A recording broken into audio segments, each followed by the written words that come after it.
Mon frère s'est vanté dans la discussion de famille, « Papy a été malin de me laisser la boulangerie, je l'ai vendue pour investir. » J'ai répondu, « As-tu seulement lu le testament ?»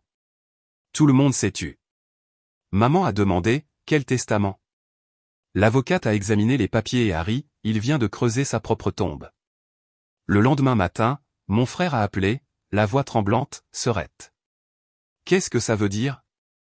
Je m'appelle Amélie Dubois, j'ai 32 ans, et je gagne ma vie difficilement en tant que designer indépendante à Aix-en-Provence. » Samedi matin, mon téléphone n'arrêtait pas de vibrer sur le comptoir de la cuisine. La discussion de groupe s'est enflammée. Damien, mon frère de 28 ans, a posté une photo d'un contrat signé. Légende, papy a été malin de me laisser la boulangerie. Vendu. Investi les 415 000 €. De grands projets. Des cœurs instantanés. Tante, oncle, cousin. Tout le monde a mis des émojis flammes. Fier de toi, gamin. Futur millionnaire. J'ai fixé l'écran, mon café refroidissant dans ma main. J'ai tapé vite. Tu as vraiment lu le testament ? Silence. 30 secondes ont paru durer 30 minutes. Maman, quel testament ? J'ai transféré le courriel que j'avais ouvert 5 minutes plus tôt. La ligne d'objet de l'avocate maître Élise Richard disait, tombe auto-creusée. Ces mots exacts. La signature sur le transfert ne correspond pas à l'original. Pas même de loin. La photo de profil de Damien le montrait toujours souriant sous le panneau « Vendu ». Mon pouls est resté stable, froid, vif. La boulangerie de papy n'était pas seulement de la farine et des fours. C'était le seul endroit où il disait que j'avais ma place. Et maintenant, elle avait disparu, transformée en pari sur les crypto-monnaies par le frère qui n'avait jamais soulevé un rouleau à pâtisserie. Si vous avez déjà vu quelqu'un encaisser votre héritage pendant que la famille applaudit, racontez votre histoire ci-dessous. Abonnez-vous. Nous ne faisons que commencer.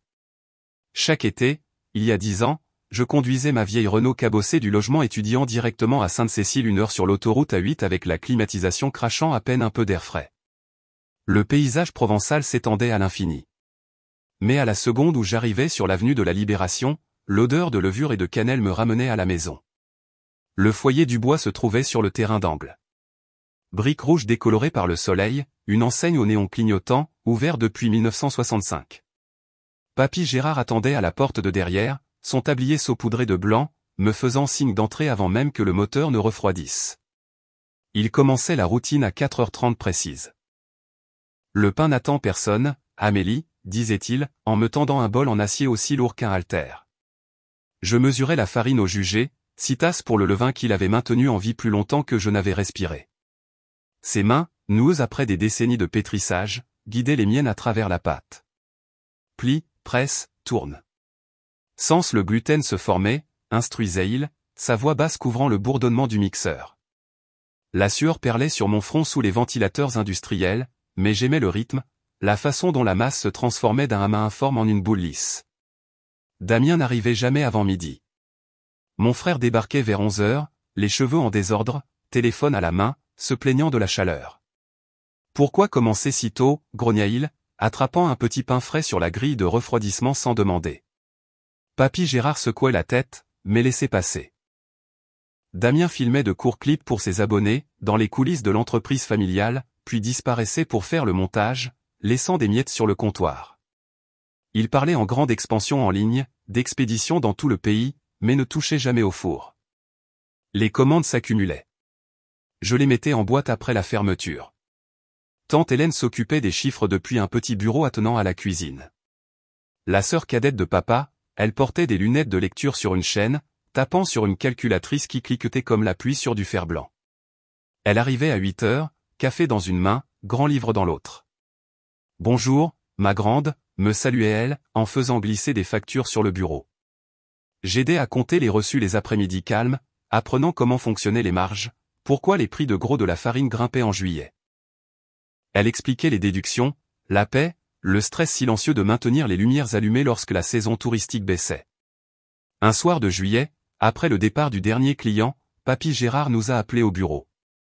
La boutique sentait la vanille et la croûte carbonisée de la dernière fournée. Il a sorti un bloc-notes jaune de son coffre-fort, son stylo grattant régulièrement. « Il est temps de mettre ça par écrit, a-t-il annoncé. Les yeux sur moi. J'ai regardé les mots se former, la boulangerie, les recettes, le bâtiment, tout à Amélie Dubois à mon décès. Pas de conditions, pas de partage. Il a signé avec panache, a daté, puis a tendu le bloc à tante Hélène. Sois témoin de ceci. Elle a hoché la tête, ajoutant sa signature en dessous. Sage décision, Gérard. Puis, elle a attrapé son téléphone. Rien d'extraordinaire, juste un modèle à clapet avec vidéo. Pour la postérité, a-t-elle dit, le calant sur une pile de livres de cuisine. Papy Gérard a lu le testament à voix haute, la voix claire, expliquant pourquoi. Amélie en a le cœur. Elle a les mains, la patience. Le clip a duré 2 minutes, son visage remplissant l'écran, les cordons de son tablier bien noués. Il l'a enregistré sur une petite clé USB étiquetée au marqueur « Foyer ». Tante Hélène a glissé la clé et une photocopie dans une enveloppe, l'a scellée, et a enfermé les deux dans le coffre-fort. Une assurance, a-t-elle murmuré. Damien est entré à mi-chemin, en bâillant. Qu'est-ce que c'est que tout ça? Papy Gérard l'a écarté d'un geste de la main. Affaire de famille. Va fermer. Mon frère a haussé les épaules, a empoché un biscuit, et a disparu.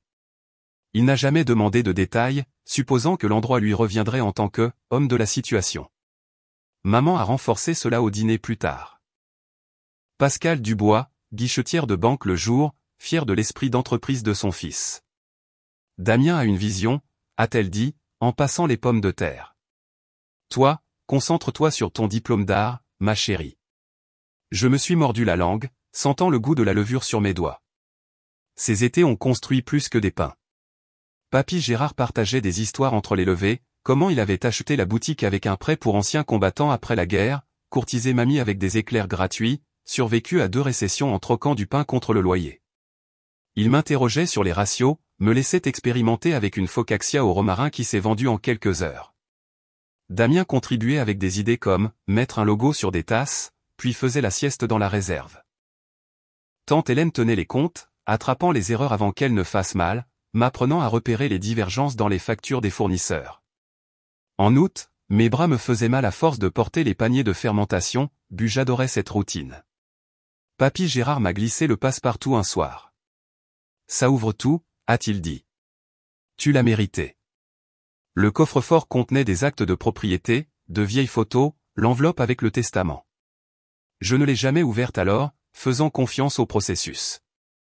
Damien se moquait des heures matinales, m'appelait « la fille à la pâte » dans ses textos, mais l'approbation de Papy Gérard valait plus que n'importe quel « j'aime » sur les réseaux sociaux.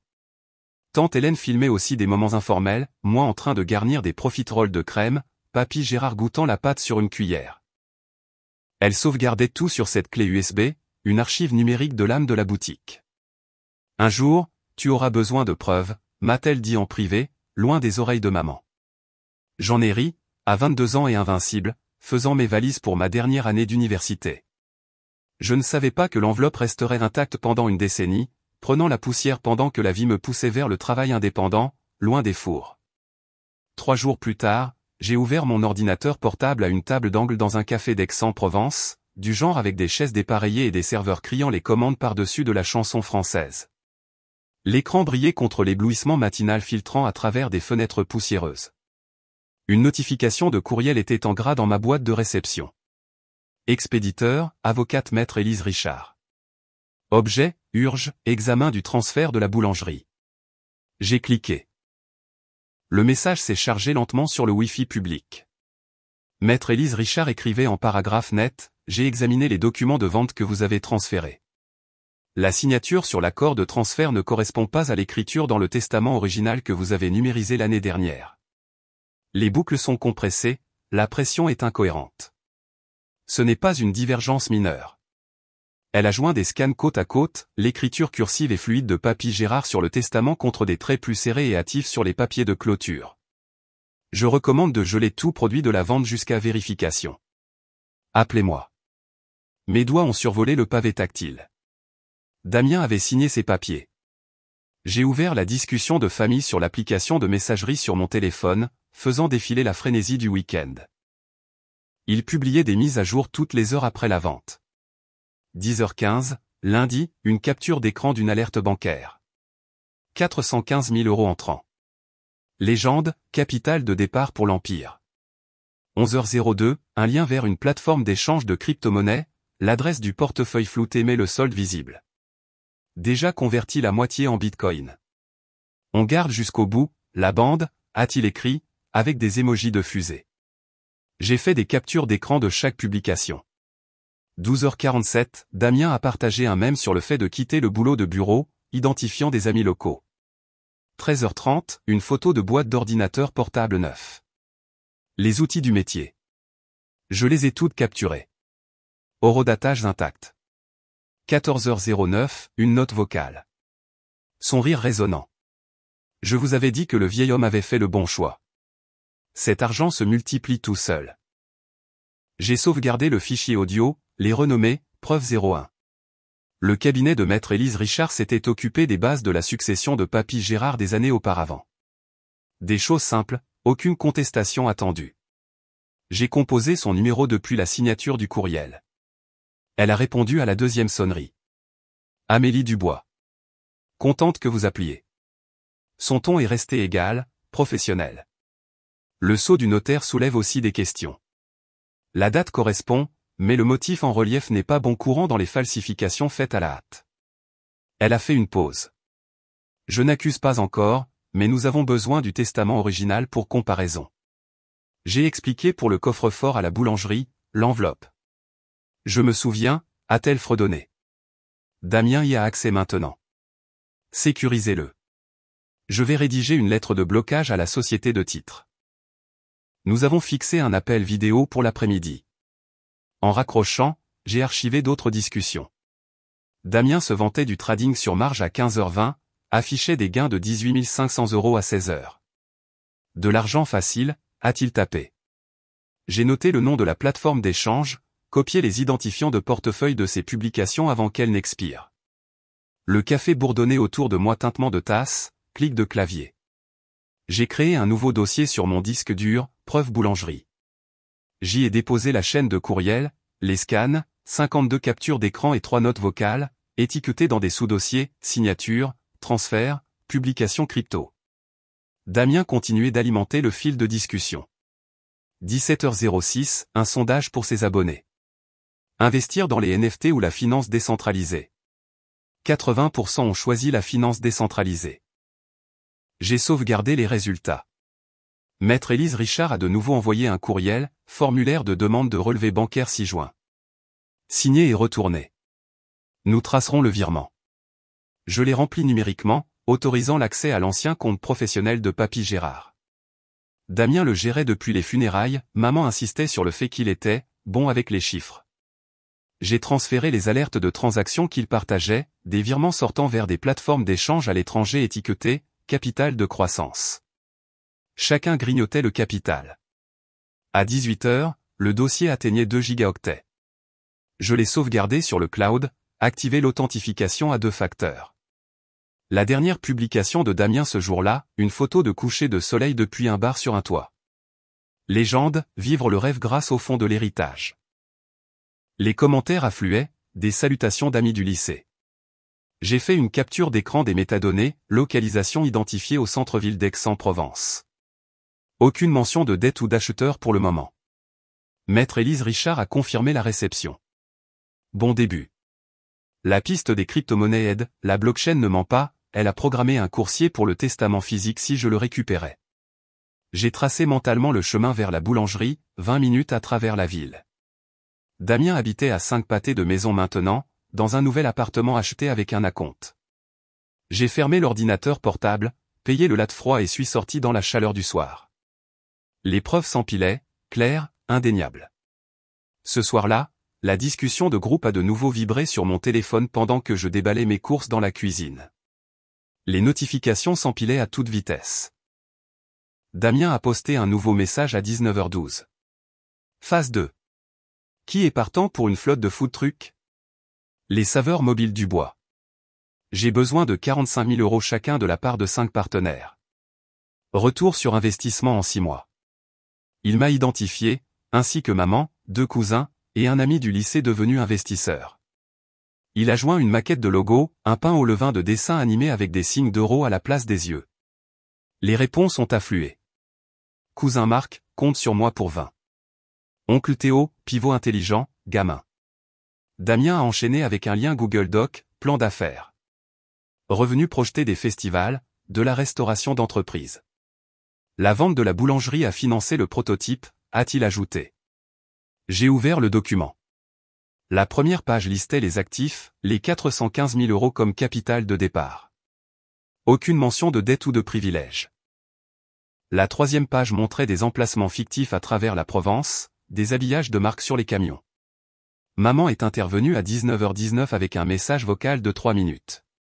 Je l'ai écouté sur haut-parleur. Damien voit grand, tout le monde. La boulangerie était le rêve de papy, mais les temps changent. Les camions touchent plus de gens. Mobile, moderne. Amélie, soutiens ton frère. Il porte le nom de la famille. Son ton avait cette pointe familière, celle qui réservait les louanges à lui seul. Elle a terminé avec des émojis de cœur.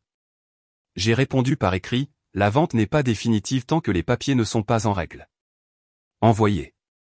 Damien a répondu instantanément. Déjà conclu, Serette. La société de titres a viré l'argent hier. Arrête de gâcher la fête. Il a posté une photo du premier châssis de camion dans un entrepôt. Légende, la construction commence demain. Plus d'identification, plus d'engagement. Cousine Lisa a promis 9 000 euros. Damien a créé un lien de cagnotte en ligne, l'a épinglé en haut. À 20h05, il a partagé un modèle de contrat pour les partenaires, une simple reconnaissance de dette, sans garantie. Signé numériquement, fonds avant vendredi. Je l'ai téléchargé, parcouru les clauses des conditions de remboursement vagues, sa signature en bas en tant que président-directeur général de Les Saveurs Mobiles du Bois SARL, enregistré ce matin-là, selon le pied de page. Maman a commenté, moment de fierté pour une maman. Damien a toujours eu la fibre entrepreneuriale. La discussion défilait sans arrêt. Damien a décrit des ajustements de menu croque-monsieur gourmet, beignets artisanaux pour se différencier des concurrents. Il a cité des fournisseurs, des offres de farine en gros bloqués, en utilisant d'anciens contacts, a-t-il écrit. Un cousin a posé une question sur la répartition des parts. Damien, je détiens le contrôle à 51% pour la vision et l'exécution. Personne n'a contesté. À 21h20, maman m'a envoyé un message privé. Appelle-moi. Je l'ai ignoré, mis le groupe en sourdine temporairement. Damien a maintenu l'élan. Un sondage en direct, première ville, Marseille ou Monaco. Il a promis des maquettes pour le matin, a évoqué le potentiel de franchise, d'une seule boutique à une chaîne sur roues. À 22h01, il a mis en ligne une visite vidéo de l'entrepôt, loué sous la nouvelle SARL. Des baies vides, des portes roulantes. Sa voix narrait les phases d'expansion. Phase 1, 3 camions. Phase 2, 10. Les commentaires applaudissaient. Maman, c'est mon garçon. J'ai réactivé le son, j'ai vu le fil de discussion atteindre 200 messages. À 22h43, Damien m'a envoyé un message direct. Détends-toi. Papy aurait voulu la croissance, pas la stagnation. Il a joint un mème, un vieil homme avec les pouces en l'air, légendé, innover ou mourir. Je l'ai laissé en lu. Le groupe est passé à la logistique, qui s'occupait des permis, des devis d'assurance. Damien a assigné des tâches, s'est porté volontaire pour l'image de marque. À 23h11, maman a posté une photo souvenir, Damien a 16 ans derrière le comptoir, le tablier trop grand. D'aide à leader. Les « j'aime » ont afflué. Damien a répondu, la boucle est bouclée. Il a défini des niveaux de financement, bronze pour 4 500 €, or pour 23 000 €. Les promesses de dons étaient compilées dans une feuille de calcul partagée. Déjà 90 000 € engagés. À 23h30, l'énergie a atteint son paroxysme avec des notes vocales qui se chevauchaient. Damien vantait les avantages fiscaux de la SARL, les pertes répercutées. Maman est intervenue, contribuez ou écartez-vous. La famille s'unit. J'ai fait une capture d'écran de la feuille de calcul, notez les noms et les montants. À 23h58, une notification privée est arrivée de tante Hélène. Horodatage, 22h41. J'ai la clé USB avec papy qui lit le testament. Toujours dans l'enveloppe du coffre-fort, scellé. La vidéo est parfaitement nette. Viens la chercher avant que quelqu'un d'autre ne le fasse. Pas d'émoji, pas de fioriture. Juste les faits. J'ai fixé l'écran, la lumière de la cuisine crue au-dessus de ma tête. La discussion de groupe continuait de sonner en arrière-plan, Damien concluant des accords avec des poignées de main numériques. Le lendemain matin, Damien m'a appelé sur FaceTime depuis son garage, l'appel s'affichant pendant que je versais des céréales. Son visage remplissait l'écran, les yeux écarquillés, l'arrière-plan encombré de boîtes à outils et du châssis du nouveau camion sous une bâche. 8h12 précise. Amélie, répond. C'est une urgence. J'ai accepté, bol à la main. Il faisait les 100 pas devant un établi, le téléphone tremblant. La banque a tout bloqué. Compte joint, ligne de crédit professionnel gelée. La société de titres a appelé, a dit qu'il y avait un blocage sur le virement. Sa voix s'est brisée, plus aiguë que d'habitude. 415 000 € inaccessibles. Qu'est-ce que tu as fait? J'ai posé les céréales. J'ai envoyé les preuves à maître Richard. Les signatures ne correspondent pas, Damien a arrêté de faire les 100 pas, s'est penché plus près de la caméra. J'ai signé ce que l'acheteur m'a donné. La sueur perlait sur son front malgré le bourdonnement du climatiseur. Il a ouvert son application bancaire sur un autre appareil, l'a incliné vers moi. Solde, 0. Disponible, en attente d'avis de blocage. Chloé est apparue derrière lui, encore en tenue d'esthéticienne de son service de nuit. La femme de Damien a attrapé le téléphone, étudiant l'image. Dis-lui, a marmonné Damien hors champ. Chloé a hésité, puis a parlé, directement. J'ai vu les papiers de transfert. Damien a ajouté ton nom sur la ligne de signature, a dit que c'était une routine, une vieille habitude de papy pour les expéditions. Ses yeux se sont tournés vers lui. Je savais que ça avait l'air bizarre, mais je pensais que la vente couvrait tout. On a versé la compte pour l'appartement. Damien a arraché le téléphone. On est fichu. Les portefeuilles de crypto-monnaies sont liés au compte. Je ne peux pas bouger mes positions. Les appels de marge arrivent. Il a fait défiler, frénétiquement, les alertes de la plateforme d'échange. Des chiffres rouges clignotaient. J'ai perdu 30 000 € cette nuit. J'ai besoin de liquidité maintenant. Je suis resté calme. Le testament me nomme unique héritière. Tu as transféré sans autorisation. Le visage de Damien est devenu rouge. Maman a dit que c'était bon. Décision commune. Après le décès de papy Gérard, il est passé en haut-parleur, a appelé la banque sur une autre ligne. La musique d'attente a joué fort. Le représentant dit qu'il y a un blocage légal du cabinet de maître Richard. Annulation en attente d'examen. Chloé est intervenue à nouveau, la voix plus basse. L'acompte de l'appartement n'est pas remboursable. La clôture est dans 2 semaines. Si le gel des fonds est permanent, on le perd. Elle s'est frotté les tempes. J'avais dit à Damien d'attendre, de vérifier, mais il a pressé l'acheteur. Damien lui a lancé un regard noir. Tu as signé la demande de prêt hypothécaire, toi aussi. Il a raccroché la ligne de la banque, a jeté une clé sur l'établi. Règle ça, Amélie. Dis à ton avocate d'arrêter.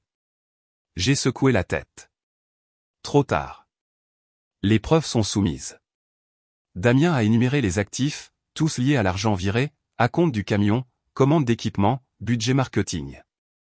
Les vendeurs veulent être payés d'avance. Les contrats sont nuls s'il n'y a pas d'argent. Chloé l'a tiré à part, a chuchoté, audible, parle-lui des prêts. Damien a de nouveau fait face à la caméra. Ligne de crédit personnel de 20 000 au maximum pour le matériel promotionnel. Les intérêts commencent vendredi. Il a montré des relevés de cartes de crédit, les soldes grimpants. Les partenaires des food trucks demandent des virements aujourd'hui, les engagements de la feuille de calcul. J'ai demandé des précisions. Damien a partagé son écran, un courriel de la société de titres. Fonds bloqués à la demande de l'avocat. La libération nécessite une ordonnance du tribunal ou un accord mutuel. Horodatage, 7h45. Il a actualisé ses positions en crypto-monnaie. Une autre baisse, encore 15% de moins. Le stop-loss ne s'est pas déclenché. Chloé a pris le relais. Nous pensions que la vente réglait tout. Damien s'est occupé de la succession en prenant un raccourci. Il a dit que maman avait co-signé une procuration. Elle a montré un document sur son téléphone, a zoomé. La signature de maman sous celle de Damien, datée d'après les funérailles. J'ai été témoin mais je ne l'ai pas lu attentivement. Damien arpentait plus vite. L'acheteur menace d'un procès pour rupture de contrat. Récupération de la compte. Il a ouvert les factures des fournisseurs, installation de four, habillage graphique, permis. Les totaux dépassaient le montant gelé. Le flux de trésorerie est déjà négatif. J'ai enregistré l'appel discrètement, une application tournant en arrière-plan. Damien a énuméré des options, prêt-relais, vendre le châssis, financement participatif. Les partenaires se retirent s'il n'y a pas de progrès. Il a listé les impacts sur le ménage, paiement de la voiture due, augmentation du loyer du salon d'esthétique. On a sauté les primes d'assurance pour libérer de l'argent. Damien a supplié, partage le blocage. Laisse passer la moitié pour les camions. Je rembourserai le reste, lentement. La porte de son garage s'est ouverte en grinçant, un voisin a fait un signe de la main. Il l'a ignoré. Papy voulait un héritage, pas des procès, a-t-il ajouté. L'appartement, c'est notre avenir, on prévoyait des enfants. J'ai terminé l'enregistrement. Parle à maître Richard. L'écran de Damien s'est figé sur son expression paniquée. L'appel a été coupé à 9h01. J'ai envoyé le fichier par courriel à l'avocate, intitulé « Enregistrement appel, Damien et Chloé », et j'ai ajouté des notes sur les aveux, le risque de l'appartement, et la signature de maman. Vendredi après-midi, j'ai atterri d'un court vol intérieur à Marseille, les roues touchant le sol à 15h20. Tante Hélène est venue me chercher au bord du trottoir dans sa berline argentée, l'enveloppe déjà sur le siège passager. Nous sommes allés directement au foyer du bois, le bâtiment fermé depuis la vente, les fenêtres recouvertes de papier. Elle s'est garée dans la ruelle et a ouvert la porte de derrière avec sa clé. À l'intérieur, l'air était vicié, imprégné d'une odeur de levure persistante. Les comptoirs étaient vides, les fours froids. Tante Hélène m'a conduite au bureau, s'est agenouillée près du coffre-fort encastré dans le sol sous le bureau. La combinaison a tourné lentement, l'anniversaire de Papy Gérard, à l'envers. Clic, elle a soulevé le couvercle, a sorti l'enveloppe scellée, jaunie mais intacte. Toujours là, a-t-elle dit, en me l'attendant. J'ai brisé le sceau. Le testament manuscrit a glissé, l'écriture de Papy Gérard, attestée par tante Hélène, datée de 3 ans auparavant. En dessous, la clé USB, l'étiquette effacée mais lisible. Elle l'a branchée sur le vieil ordinateur de bureau, toujours alimenté dans le coin. La vidéo s'est chargée, Papy Gérard au bureau, tablier sur lui, lisant à voix haute. À ma petite fille, Amélie Dubois, la boulangerie, le terrain et les recettes. Pleine propriété. Sa voix a rempli la pièce, stable, délibérée. L'horodatage correspondait au papier. 2 minutes exactes, se terminant par sa signature. Tante Hélène a éjecté la clé, a glissé les 2 objets dans une pochette en plastique. Des copies ont été faites il y a des années, mais les originaux comptent. Elle a fermé le coffre-fort, a empoché son double de clés. Mon téléphone a vibré. Maître Richard. J'ai répondu en haut-parleur. À Sainte-Cécile, a-t-elle demandé. Déposez les originaux aujourd'hui. Nous sommes allés à son bureau dans le centre-ville, la circulation était fluide. Maître Élise Richard a examiné les documents à sa table de conférence, un sceau de notaire prêt. Chaîne de possession claire, a-t-elle noté, en regardant la vidéo sur son ordinateur portable. L'intention de votre grand-père est sans ambiguïté. Elle a préparé la requête, correction des registres de succession, tribunal de grande instance d'Avignon. Elle citait des signatures discordantes, un transfert non autorisé, un testament vidéo en pièces jointes, et une confirmation de blocage bancaire par affidavit. À 16h50, elle a déposé la requête par voie électronique. Enregistrée, une audience était prévue la semaine suivante sauf en cas de contestation. Elle nous a imprimé des copies, tamponnées, reçues. Tante Hélène a de nouveau signé en tant que témoin, une nouvelle date. Maître Richard a expliqué les étapes suivantes, extension du gel des actifs, notification à l'acheteur. Les fonds seront retournés sur le compte de la succession à votre nom. Damien a fait irruption par la porte à 17h15, sans prévenir, le visage rouge d'avoir couru. Chloé le suivait, ses clés cliquetant. J'ai entendu dire que tu étais là, a-t-il haleté, en apercevant les papiers.